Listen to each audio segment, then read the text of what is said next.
اعوذ باللہ من الشیطان الرجیم بسم اللہ الرحمن الرحیم وبہ نستعین وہو خیر ناصر ومعین اللہم صل علی محمد وعلی محمد وعجل فرجہم وسہل مخرجہم ولا حول ولا قوة الا باللہ العلی العظیم حسبنا اللہ ونعم الوکیل نعم المولا ونعم النصیر اللہم صل علی محمد وعلی محمد وعجل فرجہم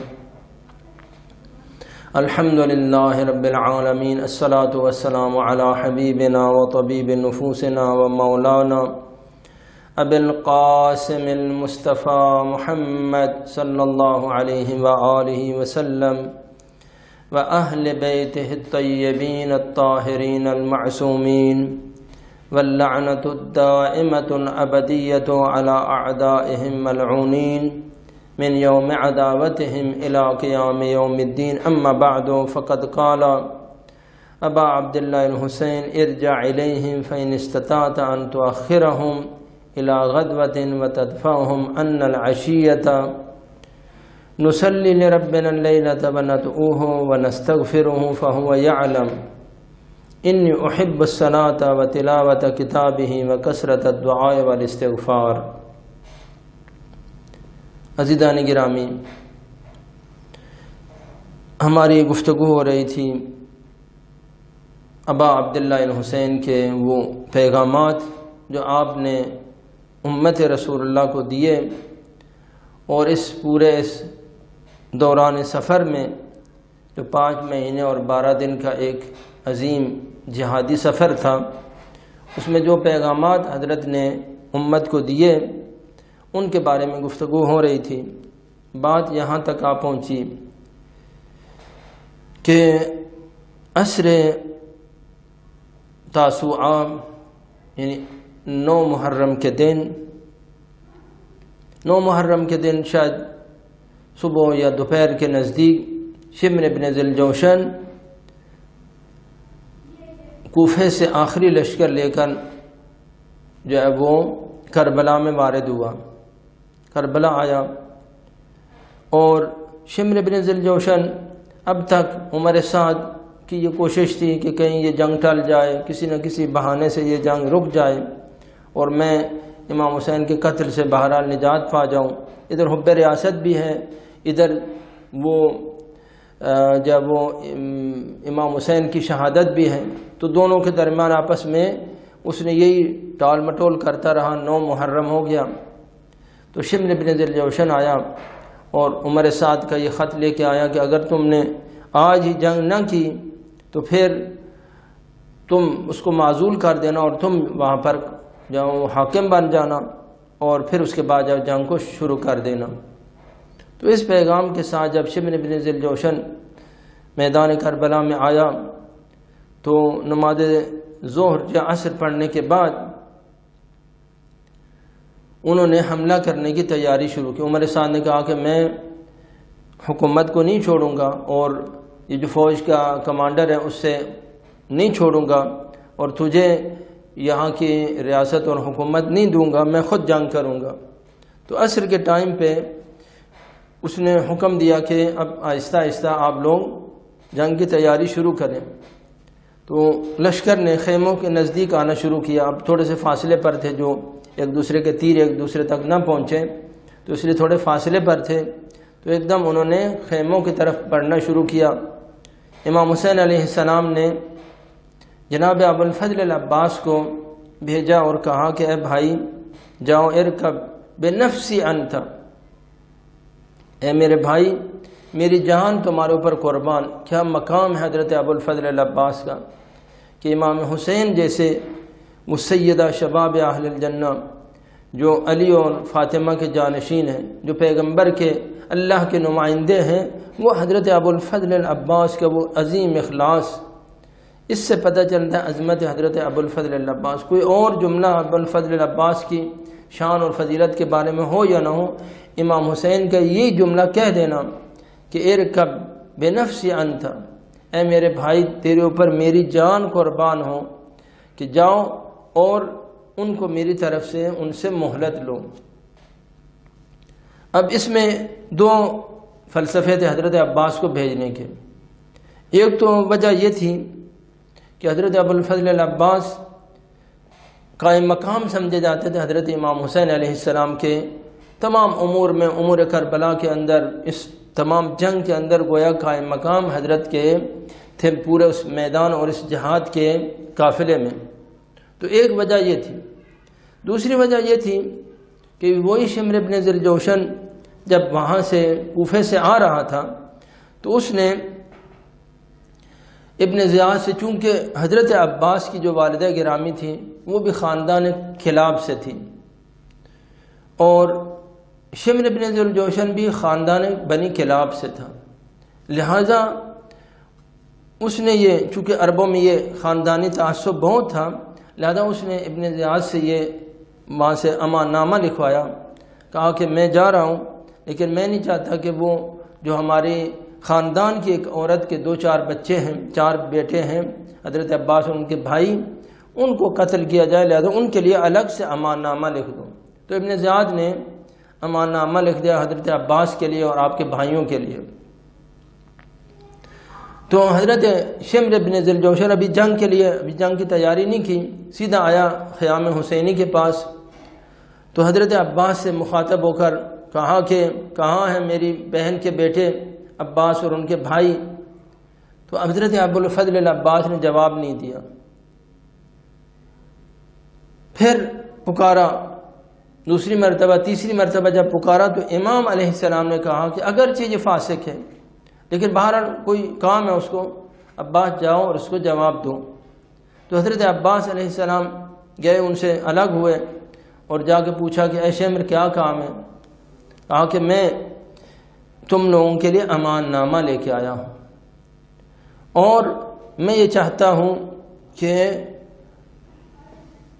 آپ لوگ امام حسین سے جدا ہو جائیں، چونکہ ہماری دشمنی حسین سے، ہماری دشمنی اور کسی سے نہیں، ہم ان کو قتل کرنے کے لیے آئے ہیں، لہذا آپ لوگ جدا ہو جائیں، اپنی جان کو ضائع نہ کریں، اور یہ کہ تم لوگوں کو امان ہے، تم لوگ جب چاہو جدا ہو جاؤ، ہم تم لوگوں کو پناہ دیں گے۔ تو حضرت ابوالفضل العباس نے فرمایا کہ تیرے اوپر بھی لعنت ہو اور تیرے امان نامے کے اوپر بھی لعنت ہو، اور ابوالفضل العباس واپس آ گئے۔ تو اس بنا پر بھی حضرت ابوالفضل العباس، حتیٰ ان کے پاس بھی ایک شناختہ شدہ شخصیت تھے اور سب دشمن بھی ان کو جانتے تھے، ان کی عظمت کو جانتے تھے، لہذا امام علیہ السلام نے ابوالفضل العباس علیہ السلام کو کہا کہ میری طرف سے جاؤ ان کو، فَإِنِ اسْتَطَعْتَ أَن تُؤَخِّرَهُمْ إِلَىٰ غَدْوَةٍ وَتَدْفَعُهُمْ عَنَّا الْعَشِيَّةَ، اگر ان سے آج رات کی مہلت لے لو شب عاشور کی، اور ان کو جنگ سے روک سکو، نصلی، کیوں ہم مہلت لینا چاہتے ہیں؟ نصلی لربنا اللیلۃ وندعوہ، ہم یہ چاہتے ہیں کہ آج رات اللہ تعالیٰ کے نماز پڑھیں اور دعا کریں اور استغفار کریں، فَهُوَ يَعْلَمُ، پھر آپ نے فرمایا اللہ بہتر جانتا ہے، اللہ جانتا ہے کہ انی احب الصلاۃ وتلاوت کتابہ وکثرت الدعاء والاستغفار۔ آپ نے 4 چیزوں کا نام لیا، فرمایا کہ اللہ جانتا ہے کہ میں نماز سے کتنی محبت کرتا ہوں، قرآن کی تلاوت سے کتنی محبت کرتا ہوں، کثرت دعا سے کتنی محبت کرتا ہوں، کثرت استغفار سے کتنی محبت کرتا ہوں، یہ اللہ جانتا ہے، لہذا میں یہ چاہتا ہوں کہ آج رات مجھے مہلت مل جائے تاکہ ہم ایک اور رات اللہ کی عبادت کر سکیں۔ اللہ اکبر۔ یہ ہے ابا عبداللہ حسین کا پیغام کہ حسینی وہ ہوتا ہے، اور 4 اماموں کے بارے میں روایت ہے کہ 4 امام ہمارے دن رات کے اندر 24 گھنٹے میں 1000 رکعت نماز پڑھتے تھے۔ ایک حضرت امیر المومنین امام اول، دوسرے حضرت امام حسین علیہ السلام، تیسرے حضرت امام سجاد، اور چوتھے امام رضا علیہ السلام۔ تو 4 اماموں کے بارے میں یہ روایت ہے۔ تو امام حسین 1000 رکعت، لہذا فرمایا اللہ جانتا ہے کہ میں نماز سے کتنی محبت کرتا ہوں۔ 1000 رکعت نماز نافلہ پڑھتے تھے، واجب الگ ہے، وہ جو روزانہ کی جو مستحبات ہیں وہ الگ ہیں۔ امام سجاد کے بارے میں روایت ہے کہ آپ کے 500 کھجور کے درخت تھے، اور ہر کھجور کے درخت کے نیچے آپ 2 رکعت نماز پڑھتے تھے۔ تو عزیزان گرامی، یہ ایسا آپ نے نہیں فرمایا کہ صرف واجبات پڑھ کے بس جو ہے وہ واجبات 17 رکعت پڑھ کے یا زیادہ جو 51 رکعت پڑھ کے تو ہم جو ہے وہ بہت بڑا اپنے آپ کو افتخار کرتے ہیں. نہیں، امام ہے وہ ہدایت کے چراغ ہے. قیامت اگر نماز بچی ہے تو امام حسین علیہ السلام کے سجدے سے ہے. اگر استغفار کا قدر و قیمت کسی کو معلوم ہے تو امام حسین کے اس فرمان سے کہ استغفار کی کتنی قدر و قیمت ہے. ایک ایک لمحہ انسان کی زندگی میں کتنا قیمتی ہے.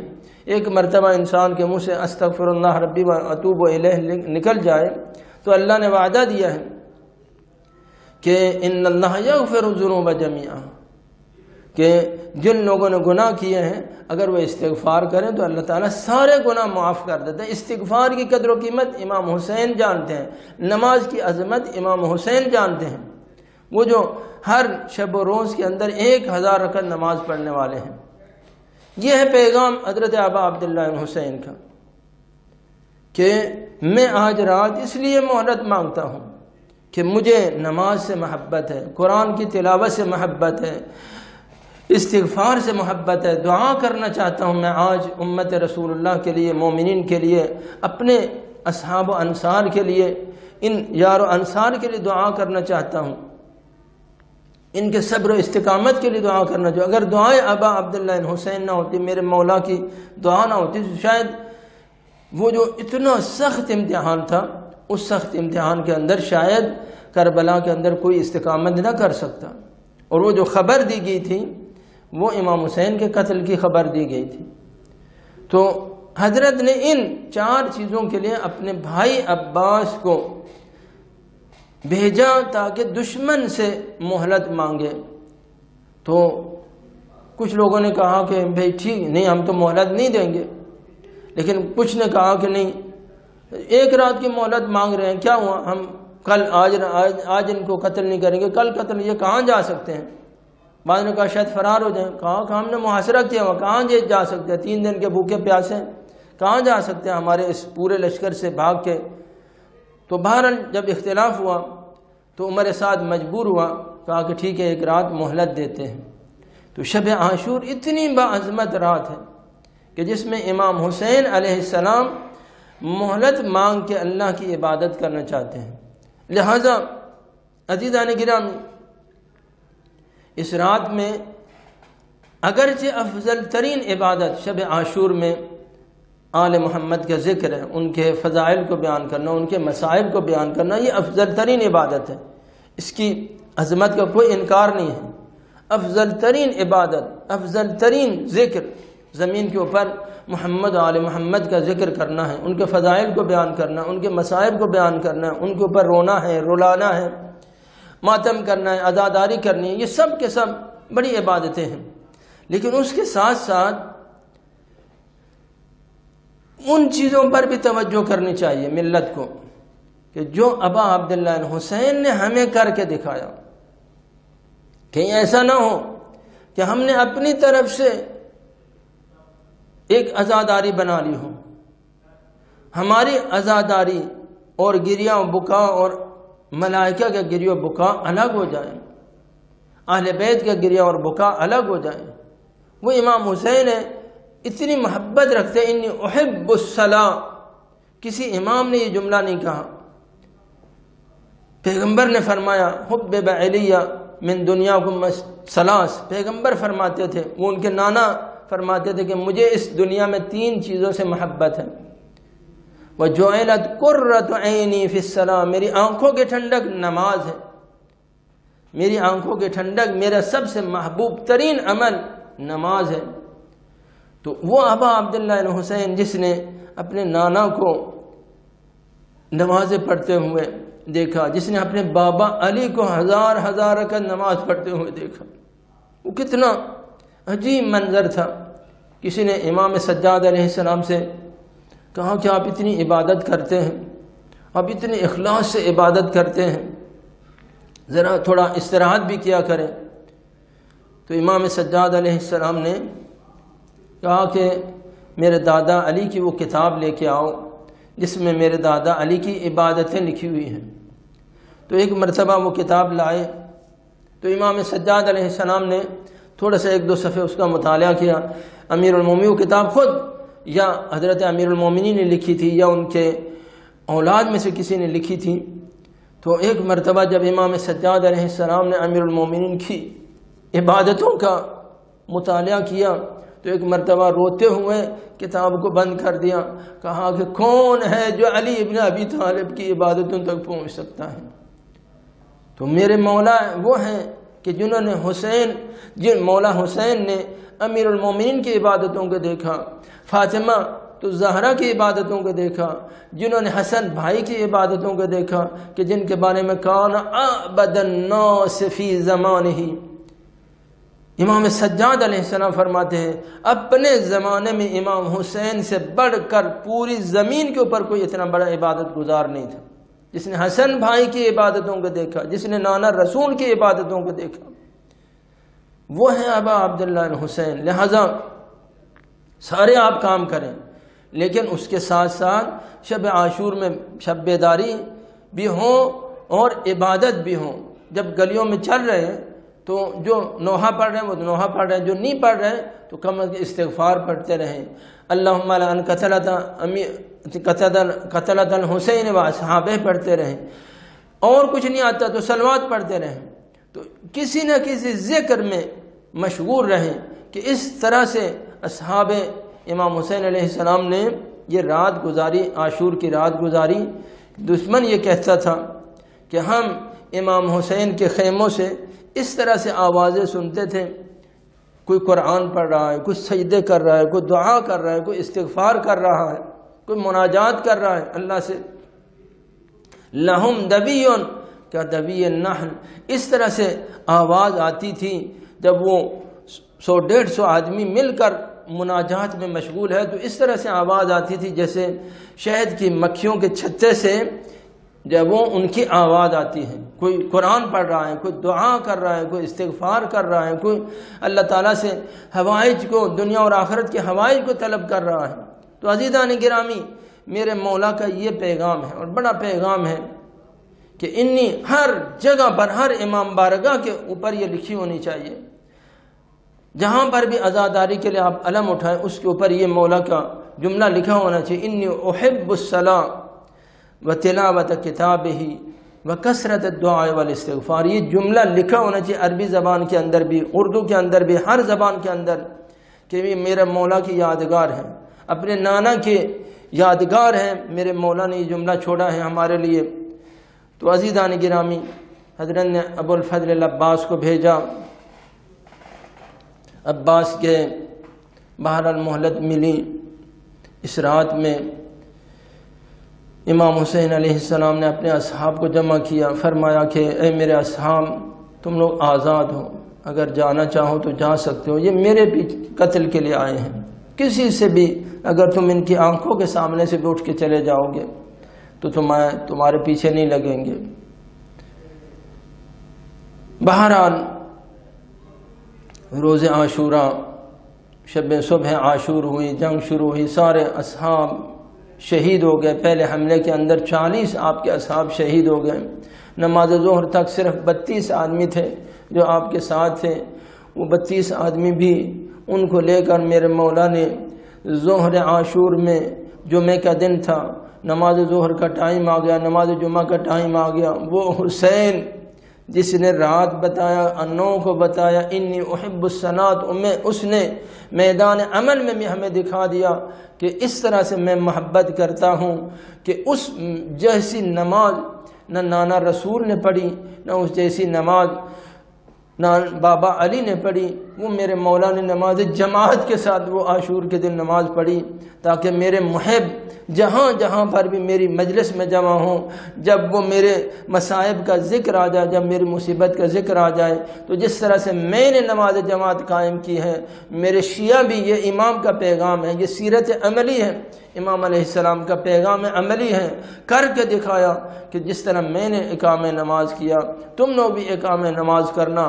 اور میرے محبوں، جب بھی یہ نماز کی بات آئے تو پھر اس صورت میں عزاداری کو اور میرے اوپر گریہ وزاری کو نماز کے اوپر ٹکراؤ نہ کرنا کہ عزاداری افضل ہے یا نماز افضل ہے. جو میرا شیعہ ہے وہ میری سیرت پر عمل کرے گا.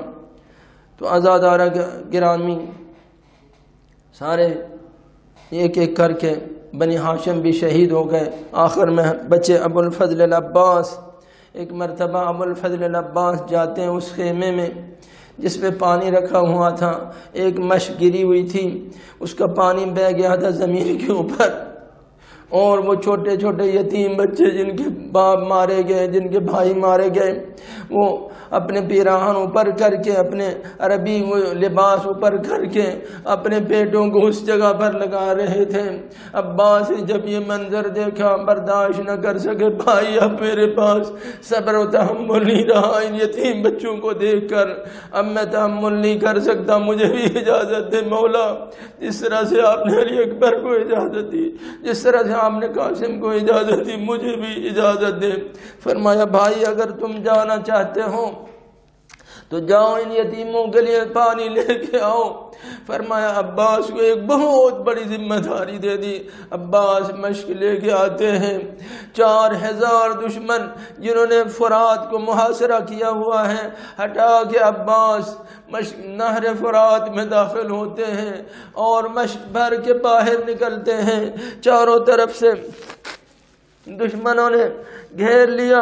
آپ کا دایاں بازو شہید ہوا، آپ کا بایاں بازو شہید ہوا، آپ کی آنکھ میں تیر لگا. ایک مرتبہ ابو الفضل العباس زین سے زمین پر تشریف لاتے ہیں. آواز دی بھائی یا اخا ادرک اخاک، اے بھائی آؤ عباس کی مدد کرو. امام حسین علیہ السلام کا یہ حال ہے. فرمایا بان الانکسار فی وجہ الحسین وقال فبكى بكاء شديدا وقال یا ویلا یا صبورا. امام حسین علیہ السلام کے چہرے سے شکست کے آثار ظاہر ہوئے. الان انکت ظہری وکلت حیلتی وشمت بی عدوی. اب وہ میری کمر ٹوٹ گئی ہے میرے بھائی، تیرے جانے کے ساتھ میری کمر ٹوٹ گئی. آئے نزدیک ہے عباس کیوں؟ عباس کو سر کو اپنے زانوں پر رکھا، رو رہے ہیں. عباس کو بھی دیکھا وہ بھی رو رہے ہیں. پوچھا بھائی تم کیوں رو رہے ہو؟ کہا میں اپنی مصیبت پہ نہیں رو رہا، میں تو آپ کی مصیبت کے اوپر رو رہا ہوں.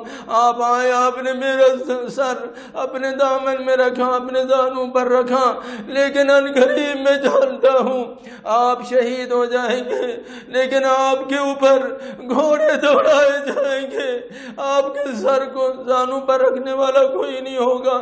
میں یہ کہتا ہوں اے عباس بات یہاں پر ختم ہو جاتی تو پھر بھی بات ختم ہو جاتی، لیکن اے عباس آپ کو معلوم نہیں کہ حسین کے سر کو نہ صرف بدن سے جدا کیا گیا، آپ کے جنازے کے اوپر گھوڑے نہیں دوڑائے گئے، اب عبداللہ الحسین کے جنازے پہ گھوڑے دوڑائے گئے. الا لعنت اللہ علی القوم الظالمین.